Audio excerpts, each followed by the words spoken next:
I'm Carl Pritchard, and this is today's Good Question. Because of your project's remote location, internet connections are dicey at best.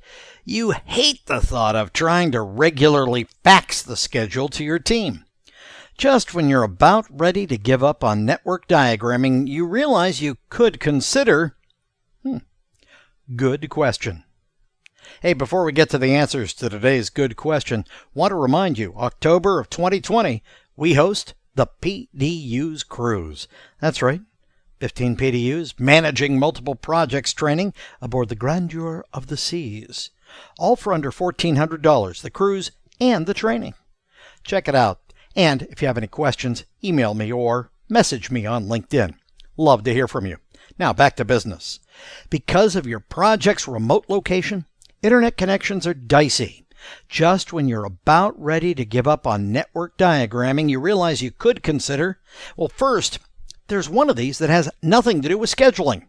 We can get rid of it. The work breakdown structure. That's right, gone. So now what can we get rid of? Well, if it's network diagramming, that's not a practice that's used in agile or adaptive management. Oh, and C is all about agile or adaptive management. So we can get rid of that. Activity on node diagramming. That's traditional Microsoft project network diagramming. And, well, activity on node diagramming requires firepower. It requires a good computer. And if you've ever printed out the network diagram out of Microsoft Project, wow, that was a number. Yeah, not too easy to just share over the phone with somebody.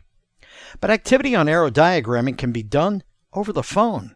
We can actually explain this to someone in simple terms in a phone call. Thus, although it's all finish start relationships, activity on arrow diagramming is your last best hope. That's a good question. Again, be thinking about the cruise. We'd love to have you. And check in again for our next Good Question.